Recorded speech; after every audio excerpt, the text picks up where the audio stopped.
Hello friends.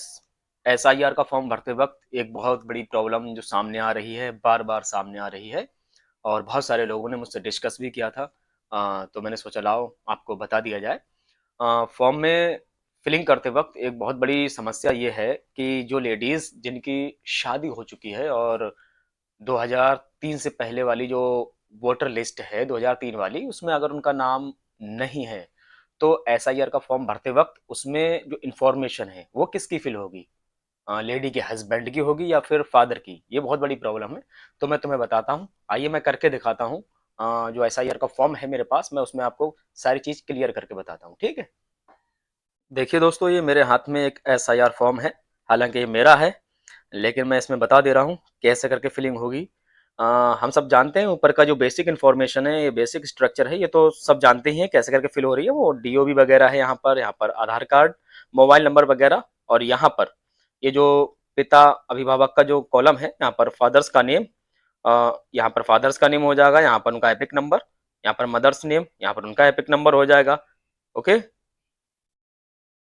अब epic number कहाँ मिल रहा है? एपिक नंबर जो क्या नाम है, वोटर लिस्ट है, उसी में जो नेम है जिनका 2003 वाली वोटर लिस्ट में नेम है, उनके सामने एपिक नंबर पड़ा होगा। एपिक नंबर जो होता है वो पहचान पत्र के ऊपर पड़ा हुआ होता है। पहचान पत्र पर भी मिल जाएगा और जिनका 2003 वाली वोटर लिस्ट में नेम है उनके आगे भी मिल जाएगा।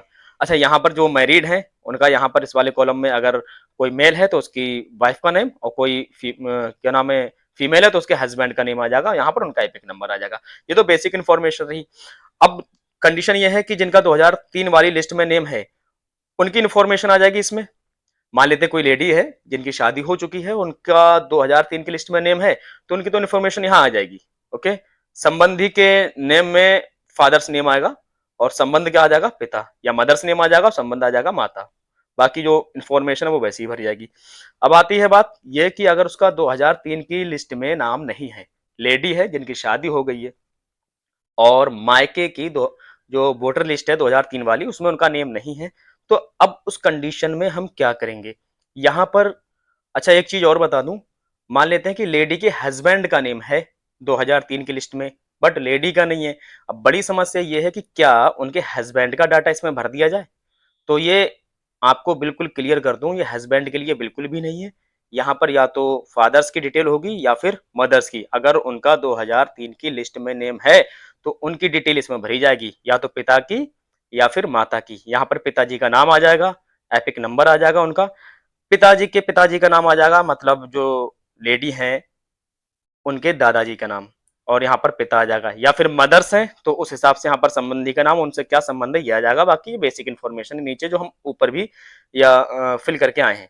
ओके। तो ये बात क्लियर कर दूं मैं कि अगर लेडी का नाम 2003 की लिस्ट में नहीं है तो यहाँ पर फादर्स की या मदर्स की डिटेल आएगी, हस्बैंड की डिटेल नहीं आएगी, भले ही हस्बैंड का नाम 2003 की लिस्ट में क्यों ना हो, बट उनकी डिटेल यहाँ पर नहीं आएगी। ओके। उम्मीद है ये चीज आपको क्लियर हुई होगी, और अगर कोई डाउट है तो आप प्लीज कमेंट में पूछ लें। Thank you.